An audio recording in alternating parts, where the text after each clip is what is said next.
पहला सवाल आपको स्क्रीन पर दिख रहा है। पहला सवाल आपको स्क्रीन पर दिख रहा है। हाँ, निम्न कथनों पर विचार कीजिए। निम्न कथनों पर विचार कीजिए। पहला सवाल आपको दिख रहा है, निम्न कथनों पर विचार कीजिए। पहला कथन क्या है इसमें? कोटा शैली हाड़ौत शैली की उपशैली है। सवाल नंबर 1 का जो कथन नंबर ए है उसमें क्या लिखा हुआ है? कोटा शैली हाड़ौत शैली की उपशैली है। कथन बी है, कोटा राज्य की स्थापना माधव सिंह हाड़ा द्वारा 18वीं सदी में हुआ। ठीक है ना? ध्यान से पढ़ेंगे तो सही उत्तर आएगा। विकल्प है आपके पास, केवल ये सही है, केवल बी सही है, दोनों सही है या दोनों गलत है। चलिए फटाफट आप लोग आंसर करेंगे। और साथियों, बहुत ही प्रसन्नता की बात यह है कि आज क्लास के आखिर में मुगल शैली की चौपाई मैं आप लोगों को कराने वाला हूं, जो कि बहुत ज़्यादा आनंददायक है। ठीक है ना? इसीलिए थोड़ा क्लास लेट हुआ, वो ऐड करने में मुझे समय लग गया।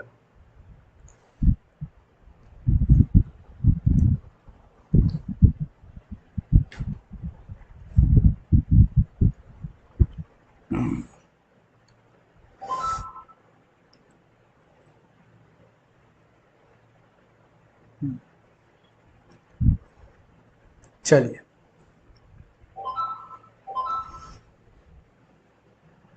पहला कथन है, कोटा शैली हाड़ौत शैली की उपशैली है। बिल्कुल ठीक बात है, 100% बात सही है, कोई गड़बड़ी नहीं है। दूसरा कथन है, कोटा राज्य की स्थापना माधव सिंह हाड़ा द्वारा 18वीं सदी में की गई थी। ये गड़बड़ है गुरु, 18वीं सदी में नहीं हुआ है, 17वीं सदी में हुआ है। किसमें हुआ है? 17वीं सदी में हुआ है। इसीलिए दूसरा वाला गलत है, केवल पहला वाला सही है। ठीक है ना? केवल पहला वाला सही है, दूसरा वाला गलत है। क्यों? क्योंकि 17वीं सदी में स्थापना हुई है, 18वीं सदी में नहीं। हाँ, तो यहां पर केवल कथन ये सही है, इसका मतलब विकल्प एक सही हो जाएगा। ठीक है ना? विकल्प एक जो है सही हो जाएगा। चलो, अगला सवाल देखेंगे हम लोग। निम्न कथनों पर विचार कीजिए। निम्न कथनों पर विचार कीजिए। कथन ये है, कोटा शैली को प्रकाश में लाने वाले कर्नल टीजी गेयर हैं। कोटा शैली को प्रकाश में लाने वाले कर्नल टीजी गेयर हैं। कोटा शैली का खोज 1952 ईस्वी में हुआ था। केवल कथन ये सही है, केवल भी सही है, दोनों सही है या दोनों गलत है। अभी हमारे पेड बैच में एक जो है कोटा शैली मैंने पढ़ाया, तो उनके क्वेश्चन को मैंने यहाँ पर ऐड कर दिया ताकि उनका रिवीजन भी हो जाए, जो पेड बैच में हमारे साथीगण हैं, और आप लोगों का भी रिवीजन हो जाएगा। जिन्होंने कंप्लीट थ्योरी नहीं पढ़ा है, कृपया करके पढ़ लो, समय अब नहीं बचा है। हाँ, अब पढ़ लो, अगर अभी तक नहीं पढ़ा तो पढ़ लो। एक तरफ से सारे प्रागैतिहासिक कला से लेकर के कंपनी शैली आधुनिक भारत तक पूरा थ्योरी कंप्लीट पढ़ लो, नहीं तो सिलेक्शन नहीं हो पाएगा। चलो, हाँ, पहला कथन क्या लिखा? कोटा शैली को प्रकाश में लाने वाले कौन थे? कर्नल टीजी गेयर थे। और दूसरा कथन लिखा हुआ, कोटा शैली का खोज 1952 ईस्वी में हुआ था। तो 1952 में ही कर्नल टीजी गेयर ने अपने निजी संग्रह के बहुत सारे चित्र विक्टोरिया एंड अल्बर्ट म्यूजियम को डोनेट किए। उसके बाद में कला इतिहासकारों की नज़र पड़ी कि ये कुछ ऐसे चित्र हैं जो कि बूंदी शैली से डिफर करते हैं, और इस प्रकार कोटा शैली अस्तित्व में आई। तो दोनों यहाँ पर दिए गए कथन क्या हैं? सही हो जाएंगे। आप कथन ये और कथन बी दोनों सही हो जाएगा। विकल्प नंबर 3 सही हो जाएगा, ये और बी दोनों सही है। ठीक है ना? ए और बी दोनों सही है। ठीक है ना? चलो, अगला सवाल देखेंगे। निम्न कथनों पर विचार कीजिए। निम्न कथनों पर विचार कीजिए। कोटा शैली के चित्रों का सबसे बड़ा संग्रह विक्टोरिया एंड अल्बर्ट म्यूजियम है। कोटा शैली के चित्रों का सबसे बड़ा संग्रह है विक्टोरिया एंड अल्बर्ट म्यूजियम है। दूसरा कथन है, कोटा शैली का चित्रण 17वीं सदी में प्रारंभ हुआ था। आपको बताना है केवल कथन ये सही है, केवल भी सही है, दोनों सही है या दोनों गलत है।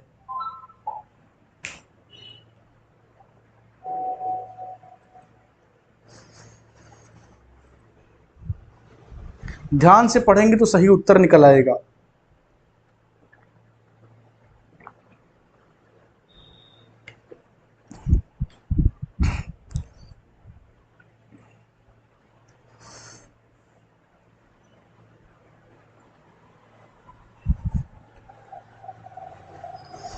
हाँ,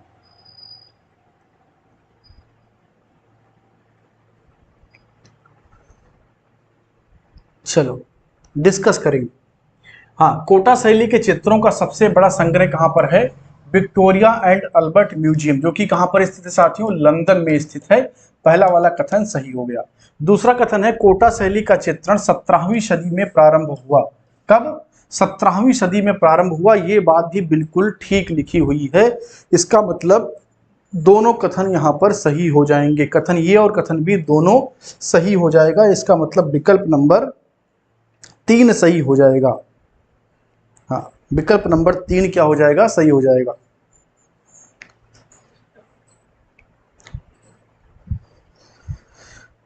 चलिए आगे बढ़ेंगे साथियों। अगला सवाल देखेंगे। निम्न कथनों पर विचार कीजिए। निम्न कथनों पर विचार कीजिए। राजा उम्मेद सिंह के समय में कोटा शैली चरम पर पहुंची। राजा उम्मेद सिंह के समय में कोटा शैली चरम पर पहुंची। दूसरा है उम्मेद सिंह शिकार करते हुए चित्र राष्ट्रीय संग्रहालय नई दिल्ली में स्थित है। दिए गए सही विकल्पों का चुनाव कीजिए। केवल कथन ये सही है, केवल कथन बी सही है, दोनों सही है या दोनों गलत है। ध्यान से पढ़ करके उत्तर देंगे तो सही हो जाएगा।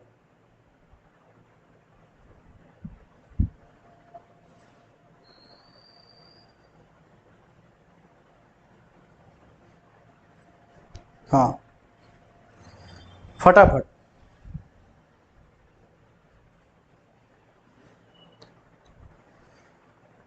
चलो, अधिकांश लोग कह रहे हैं कि दोनों सही है। वो तो बाद में पता चलेगा जब डिस्कस करेंगे। पहला कथन देखेंगे। राजा उम्मेद सिंह के समय में कोटा शैली अपने चरम पर पहुंची। बिल्कुल ठीक बात है, इसमें कोई दो राय नहीं है। कोटा शैली अपने चरम पर,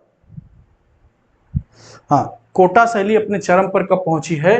राजा उम्मेद सिंह के समय में पहुंची है। दूसरा है उम्मेद सिंह शिकार करते हुए चित्र राष्ट्रीय संग्रहालय नई दिल्ली में है। नहीं, ये कहां पर संग्रहित है? विक्टोरिया एंड अल्बर्ट म्यूजियम में। कहां पर है? Victoria and Albert museum. ठीक है ना, विक्टोरिया एंड अल्बर्ट म्यूजियम में है। तो दूसरा वाला कथन गलत है। इसका मतलब केवल कथन ये सही हो जाएगा। विकल्प नंबर ये सही हो जाएगा। अधिकांश लोगों ने गलत उत्तर दिया था। हाँ, मैंने बताया था बूंदी के टाइम पर कि उम्मेद सिंह बूंदी में भी थे और इनके टाइम पर बूंदी चरमोत्कर्ष पर थी। ठीक है ना, बूंदी से कोटा जो है स्थानांतरित किया गया था राजा उम्मेद सिंह को अंग्रेजों के द्वारा। इसीलिए इनका नाम दोनों शैलियों में आता है। चलो चलो आगे बढ़ेंगे। निम्न कथनों पर विचार कीजिए। निम्न कथनों पर विचार कीजिए। कथन ये है कोटा शैली में सर्वाधिक शिकार दृश्य का चित्रण हुआ है। कोटा शैली में सर्वाधिक शिकार दृश्य का चित्रण हुआ है। दूसरा कथन है कोटा शैली में भागवत पुराण और रागमाला का चित्रण हुआ है। केवल कथन ये सही है, केवल भी सही है, दोनों सही है या दोनों गलत है। ध्यान से पढ़ करके दिमाग लगा करके उत्तर देंगे तो सही हो जाएगा। हवाबाजी करेंगे तो गड़बड़ हो जाएगा। ठीक है ना।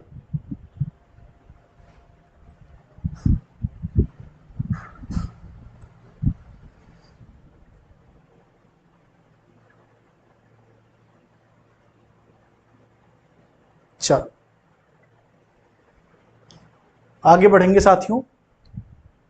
हाँ, फटाफट आप लोग उत्तर दीजिए।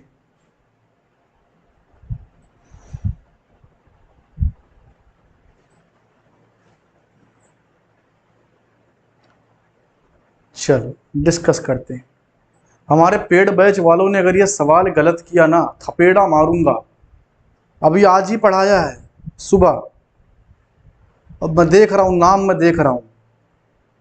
ठीक है, कल मिलो पेड बैच में, तब बताते हैं। आओ डिस्कस करते हैं। कोटा शैली में सर्वाधिक शिकार दृश्य का चित्रण हुआ है। बिल्कुल ठीक बात है, कोई डाउट नहीं है। लेकिन कोटा शैली में सिर्फ शिकार का ही चित्रण नहीं हुआ है, शिकार के अलावा भी हुआ है। जैसे भागवत पुराण का चित्रण हुआ है, रागमाला का चित्रण हुआ है, इन सब का भी चित्रण हुआ है। दोनों कथन सही है, केवल एक सही बता रहे हैं। ऐसा कैसे चलेगा?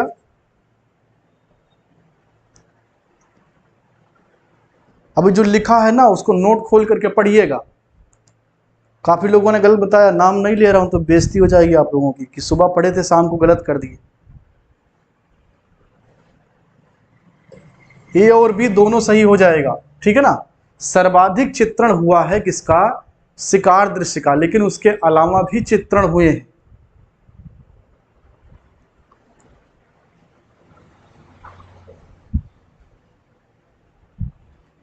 चलो आगे बढ़ेंगे। निम्न कथनों पर विचार कीजिए। अगला सवाल लिखेंगे, निम्न कथनों पर विचार कीजिए। आयार ये दानिश, ये यहां पर गलत लिखा हुआ है, आयर नहीं होगा, अयार ये दानिश होगा, ठीक है ना। अयार ये दानिश, अयार ये दानिश पंचतंत्र का अनुवाद है। क्या है? अयार ये दानिश पंचतंत्र का अनुवाद है। दूसरा है, अयार ये दानिश का एक चित्र रजा लाइब्रेरी से प्राप्त होता है। केवल कथन ये सही है, केवल भी सही है, दोनों सही है या दोनों गलत है?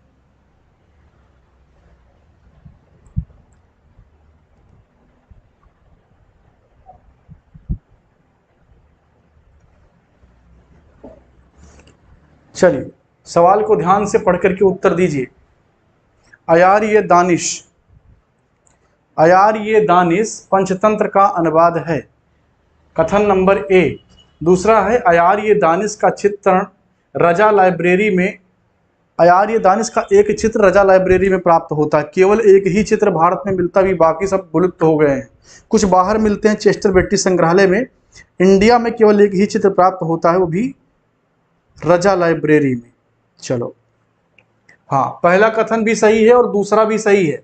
अयार ये दानिश और अनवार ये सुहेली पंचतंत्र के दो अनुवाद हैं, ठीक है ना, दो अनुवाद है पंचतंत्र के। अयार ये दानिश और अनवार ये सुहेली, पहला वाला भी सही है। और दूसरा क्या है? अयार ये दानिश का एक चित्र रजा लाइब्रेरी कहाँ पर है? रामपुर में, यहाँ पर एक चित्र जो है इसका प्राप्त होता है। ए और बी दोनों कथन सही हो जाएंगे, ए और बी दोनों सही हो जाएंगे।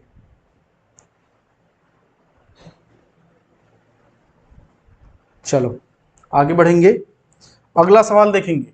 निम्न कथनों पर विचार कीजिए, निम्न कथनों पर विचार कीजिए।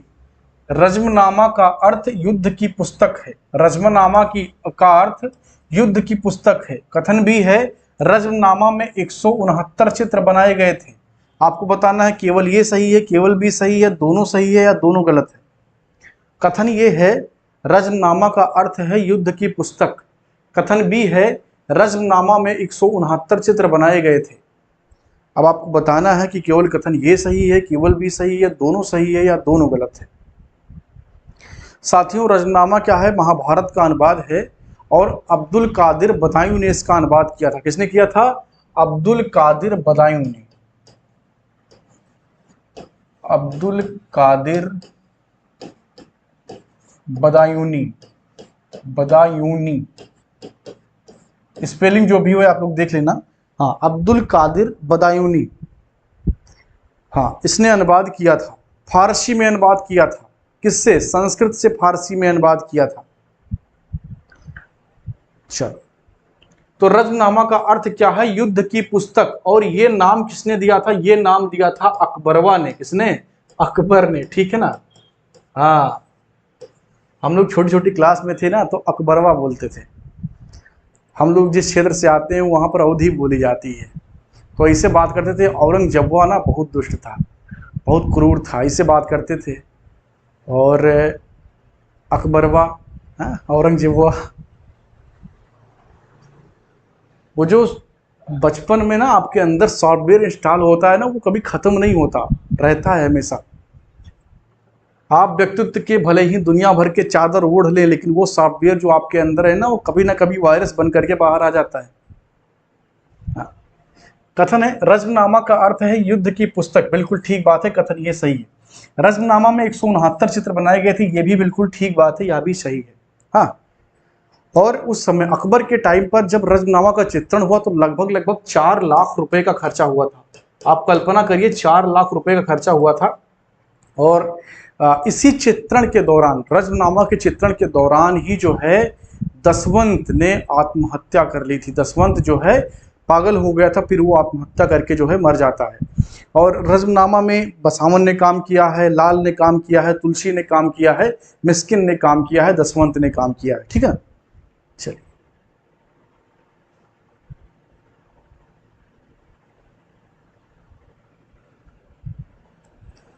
पर नाम नहीं बिगाड़ना चाहिए। अरे नाम में क्या रखा है, भावनाओं को समझो। अच्छा, आगे बढ़ेंगे। निम्न कथनों पर विचार कीजिए, निम्न कथनों पर विचार कीजिए। सभी ही चित्रण अकबर के समय में शुरू हुआ। कथन ये क्या है? सभी ही चित्रण अकबर के समय में शुरू हुआ। दूसरा है, बीरबल का सभी भारत कला भवन वाराणसी में संग्रहित है। केवल कथन ये सही है, केवल भी सही है, दोनों सही है या दोनों गलत है?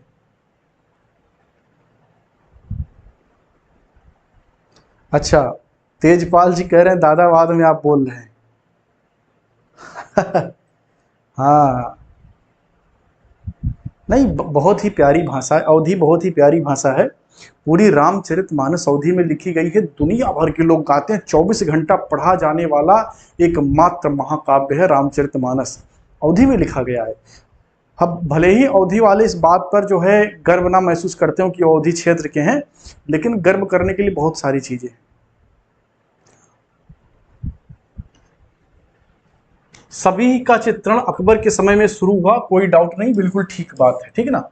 अबुल फजल ने आईने अकबरी में लिखा है कि बादशाह स्वयं बैठता था अपना सभी बनवाने के लिए और अपने संतरी मंत्री को बोलता था कि चलो बैठ करके सभी बनवाओ, चित्र बनवाओ। दूसरा है, बीरबल का सभी भारत कला भवन वाराणसी में संग्रहित है। बिल्कुल ठीक बात है, दोनों कथन सही हो जाएंगे। कथन ये और कथन बी दोनों सही है, ठीक है ना। विकल्प नंबर 3 सही हो जाएगा, दोनों सही है, दोनों। चलो अगला सवाल देखेंगे। निम्न कथनों पर विचार कीजिए, निम्न कथनों पर विचार कीजिए। पहला कथन क्या है? मंसूर ने बाज पक्षी का चित्र कागज पर टेम्परा माध्यम में बनाया। मंसूर ने बाज पक्षी का चित्र कागज पर टेम्परा माध्यम में बनाया। दूसरा है, वर्तमान में यह राष्ट्रीय संग्रहालय नई दिल्ली में संग्रहित है। केवल कथन ये सही है, केवल भी सही है, दोनों सही है या दोनों गलत है?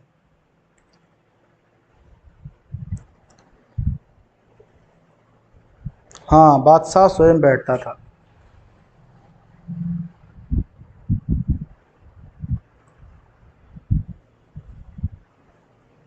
चलिए फटाफट बताएंगे आप लोग। मंसूर ने बाज पक्षी का चित्र कागज पर टेम्परा माध्यम में बनाया, कथन ये है। कथन बी क्या है? वर्तमान में यह राष्ट्रीय संग्रहालय नई दिल्ली में संग्रहित है। दोनों कथन सही हैं या दोनों गलत है, या एक सही है या दूसरा सही है? मंसूर कौन है? नादिर उल असर है। किसका नादिर उल असर है? जहांगीर का। जहांगीर का नादिर उल असर कौन है? मंसूर है। मतलब अद्वितीय कलाकार है, पक्षी चित्रकार था, बहुत बड़ा पक्षी चित्रकार था। हाँ, चलो सही क्या हो जाएगा? पहला वाला तो बिल्कुल सही है, कोई डाउट नहीं है। मंसूर ने बाज पक्षी का चित्र कागज पर टेम्परा माध्यम में बनाया, बिल्कुल ठीक बात है, कोई गड़बड़ी नहीं है। दूसरा है, वर्तमान में यह चित्र जो है राष्ट्रीय संग्रहालय नई दिल्ली में संग्रहित है, ये भी बिल्कुल ठीक बात है। तो कथन ये और बी दोनों सही हो जाएगा, विकल्प नंबर 3 सही हो जाएगा। बोलो बांके बिहारी लाल की जय, राधे राधे बोलना पड़ेगा। बिना श्री जी का, कृष्ण जी का नाम लिए कहाँ नैया पार लगेगी, हैं?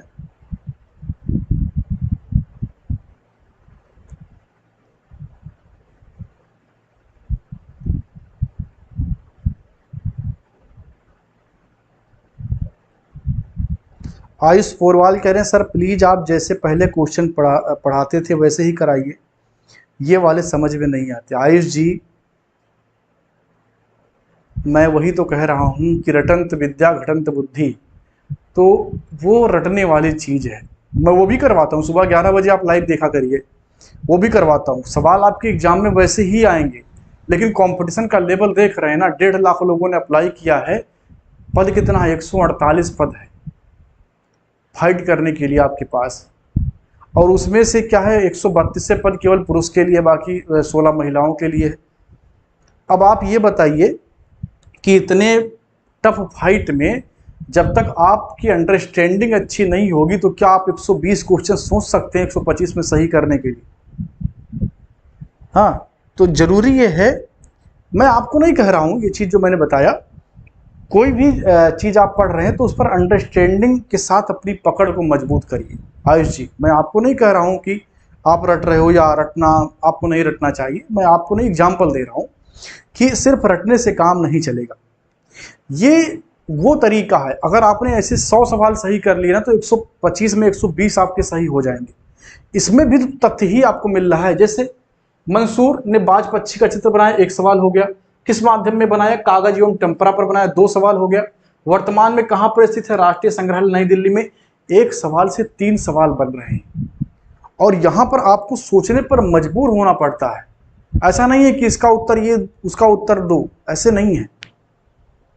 ये आपकी ओरिजिनल तैयारी है ना, अवक्षेप है ये, अवक्षेप। इंटरमीडिएट में केमिस्ट्री में आप लोगों ने प्रैक्टिकल किए होंगे तो वहां पर अवक्षेप निकलता है, सारा पानी वानी निकालने के बाद में, तो ये अवक्षेप है साथियों, कला का अवक्षेप। चलो आगे बढ़ेंगे। लो आप वाले सवाल आ गए। भारत में प्रागैतिहासिक चित्रकला का खोज किस क्षेत्र में हुआ? भारत में प्रागैतिहासिक चित्रकला का खोज किस क्षेत्र में हुआ? मिर्जापुर, बेल्लारी, बिल्ला सरंगम या भीमबेटका? मैं सुबह 11 बजे इसीलिए लाइव आकर के ऐसे सवाल पूरा 50 सवाल पर डे करवा रहा हूं महामैराथन में, जहां पर सीधे सीधे आपको क्या है उत्तर देने हैं। और इन क्लासों में भी ऐड होता है। इसमें मैंने केवल 10 सवाल ऐड किए हैं जो कि कथन कारण के हैं। वो 10 सवाल 50 सवाल के बराबर है, बाकी ऐसे ही सवाल ऐड हैं। और सच बताऊं ना, मेरे लिए तो यही बढ़िया है, इसमें समय कम लगता है बनाने में। कथन करण वाले सवाल बनाने में बड़ा समय लगता है। चलो, भारत में प्रागैतिहासिक चित्रकला का खोज किस क्षेत्र में हुआ? मिर्जापुर क्षेत्र में हुआ। कालीन भैया वाला इलाका है, कालीन भैया, मुन्ना त्रिपाठी। हाँ ऑप्शन ये सही हो जाएगा, मिर्जापुर। ठीक है ना। भारत में प्रागैतिहासिक चित्रकला की खोज कब हुई? हाँ, कहां पर हुई? मिर्जापुर क्षेत्र में हुई। मिर्जापुर क्षेत्र कहां पर है साथियों? ये उत्तर प्रदेश में। कहां पर है? उत्तर प्रदेश में स्थित है। हाँ, एक सवाल और पूछता है, भारत में प्रागैतिहासिक चित्रकला की खोज सबसे पहले किन लोगों ने किया? तो अंग्रेजों ने किया। किसने किया? अंग्रेजों ने किया। नाम आपको याद होगा, आर्चीबाल्ड कार्लाइल और कॉकबर्न। ठीक है ना।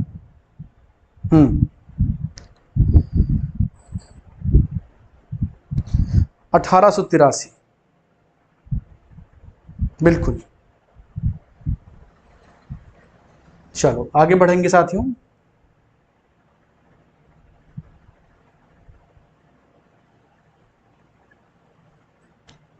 हाँ चलो आगे बढ़ेंगे। अगला सवाल है, घायल सुअर का चित्र मिर्जापुर की किस गुफा से प्राप्त होता है?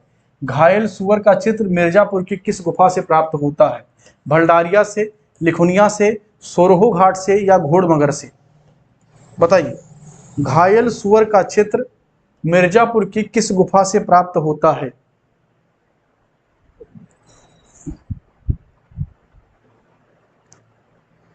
घायल सुअर का चित्र, हाँ, श्याम सुंदर जी कह रहे हैं आपने कला में इंटरेस्ट पैदा किया। बिल्कुल, और यही हर अध्यापक का उद्देश्य होना चाहिए। हर अध्यापक का ये जिम्मेदारी है। अगर कोई बच्चा फेल होता है ना, तो उसमें बच्चे से पहले अध्यापक फेल होता है। और मैं बहुत दिन से ये चीज़ कह रहा हूँ, आप लोग इसके साक्षी होंगे कि आप भूल करके दिखाओ, मैं आपको भूलने नहीं दूंगा। ठीक है ना। ऐसे पढ़ाएंगे कि आप चाह करके भी नहीं भूल पाओगे। इसमें कोई प्रेशर नहीं है, दिमाग पर कोई लोड नहीं है, सब मजे से समझ में आ रहा है। हाँ, क्या हो जाएगा? घायल सुअर का चित्र कहां से प्राप्त हुआ है? भलडारिया से प्राप्त हुआ है। ठीक है ना, भलडारिया से। ऑप्शन यहां पर ये सही हो जाएगा, भलडारिया। भलडारिया। चलो अगला सवाल देखेंगे, बेल्लारी की खोज किसने की? बेल्लारी की खोज किसने की? एम फॉसेट ने किया, डीएच गार्डन ने किया, बीएस वाकानकर ने किया है या मनोरंजन घोष ने किया है? बताएंगे आप लोग, बताइए। बेल्लारी की खोज किसने की? एम फॉसेट नहीं, यह फॉसेट होता है। डीएच गार्डन, बीएस वाकानकर या मनोरंजन घोष? हाँ, फॉसेट साहब ने किया। किसने किया है? फॉसेट साहब ने किया है। ऑप्शन ये यहां पर सही हो जाएगा। बेल्लारी कहां पर स्थित है साथियों? ये कर्नाटका में है। कहां पर है? कर्नाटक में स्थित है। चलो आगे बढ़ेंगे। अगला सवाल है, प्रथम बौद्ध संगीति कहां आयोजित हुई? प्रथम बौद्ध संगीति कहां पर आयोजित हुई? प्रथम बौद्ध संगीति कहां पर आयोजित हुई? राजगृह में, वैशाली में, पाटलिपुत्र में या कुंडलवन में? प्रथम बौद्ध संगीति कहाँ पर आयोजित हुई? हाँ, 1892 में एफ आशट ने बेल्लारी की खोज की थी, जो कि कर्नाटका में स्थित है। अगले सवाल पर आएंगे, प्रथम बौद्ध संगीति कहाँ पर आयोजित हुई? बौद्ध संगीति का संबंध किससे है? संगीत से नहीं, संगीत पार्टी नहीं थी, मीटिंग था ये। किसका? बौद्ध भिक्षुओं का। जब भगवान बुद्ध ने अपना शरीर त्याग दिया, महापरिनिर्वाण को प्राप्त हो गए, तो उनके बाद जो उनके चेला चापड़ थे ना, उन्होंने मीटिंग बुलाया कि आगे की रणनीति कैसे बनेगी, आगे कैसे चीजें चलेंगी। तो उसके लिए 4 बड़ी बड़ी मीटिंग्स हुई हैं अलग अलग टाइम पर। तो 4 बौद्ध संगीति हैं। मैं सवाल पूछ रहा हूं कि प्रथम बौद्ध संगीति कहाँ आयोजित हुई थी? सही उत्तर क्या हो जाएगा? राजगृह में हुआ था। कहां पर हुआ था? राजगृह में हुआ था। हाँ, राजगृह में हुआ था। प्रथम बौद्ध संगीति कहां पर हुआ था? राजगृह में हुआ था।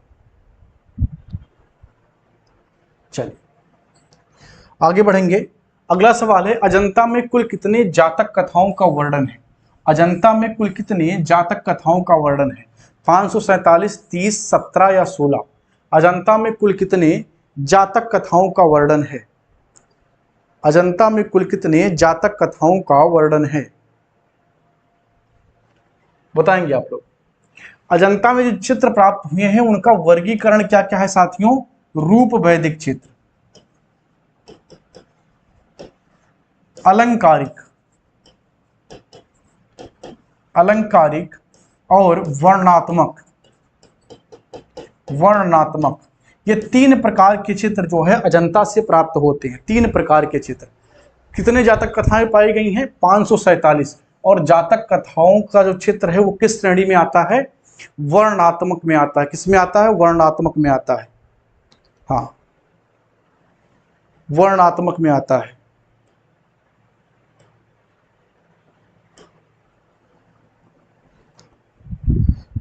ठीक है ना, वर्णनात्मक में आता है। चलो आगे बढ़ेंगे साथियों। अगला सवाल देखेंगे, कलयन किस गुफा का प्राचीन नाम है? कलयन किस गुफा का प्राचीन नाम है? एलोरा का, अजंता का, बाघ का या बादामी का? कलयन किस गुफा का प्राचीन नाम है? कलयन किस गुफा का प्राचीन नाम है? हाँ, कलर मैंने चेंज कर लिया, वो साफ दिख नहीं रहा था। कलयन किस गुफा का प्राचीन नाम है? एलोरा, अजंता, बाघ या बादामी?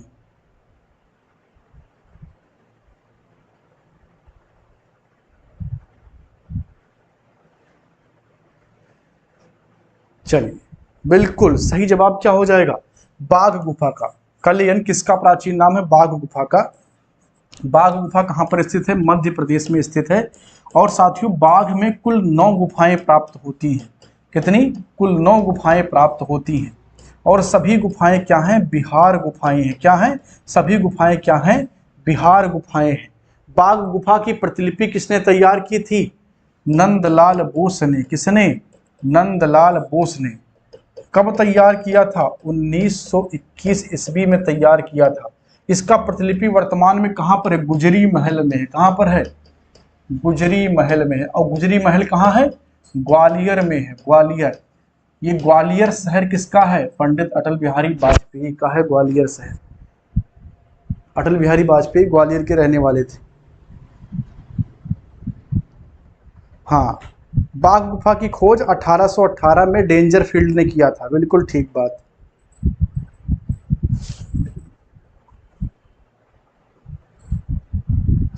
चलिए, एमपी के धार जिले में स्थित है। Very good.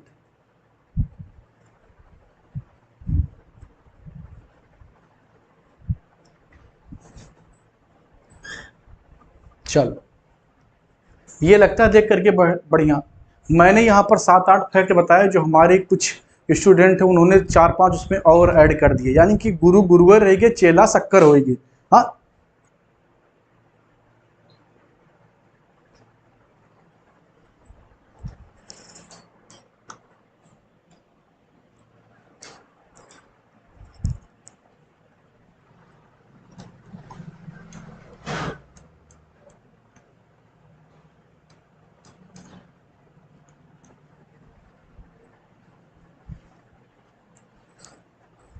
चलिए ठीक। ठीक है साथियों, आगे बढ़ेंगे हम लोग। कैमरा हिल गया था, ठीक है, आगे बढ़ेंगे। अगला सवाल है, पाल राजाओं के समय में कांस्य मूर्ति कला का प्रमुख केंद्र था। पाल राजाओं के समय में कांस्य मूर्ति कला का प्रमुख केंद्र था, क्या बंगाल, नेपाल, कलकत्ता या कुकीहारा? हाँ, कैमरा हिल गया था।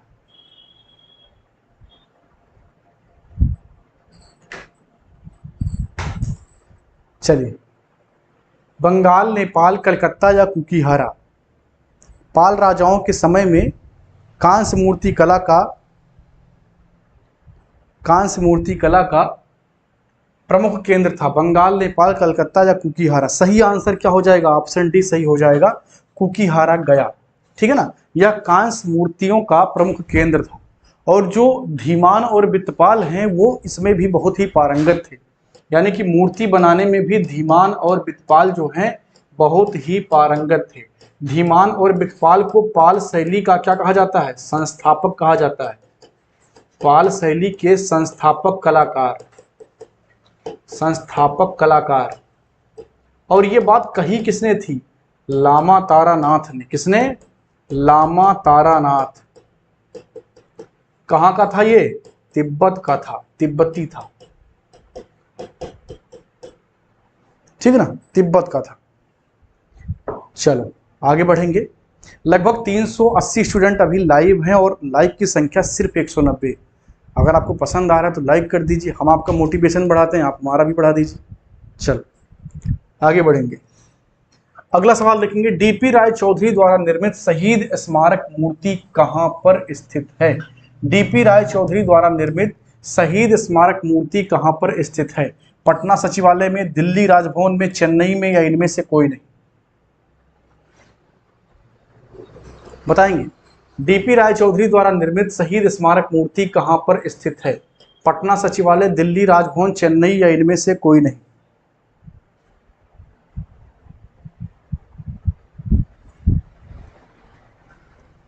चलिए, सही आंसर क्या हो जाएगा? पटना सचिवालय में है। कहां पर है?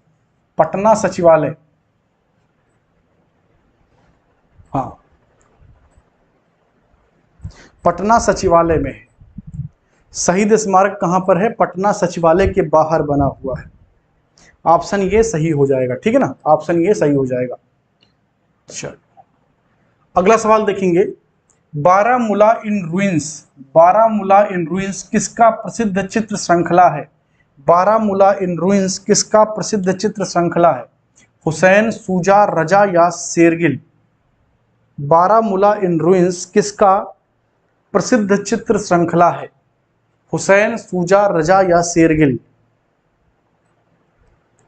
बारामूला इन रूइंस किसका प्रसिद्ध चित्र श्रृंखला है? हुसैन, सूजा, रजा या शेरगिल?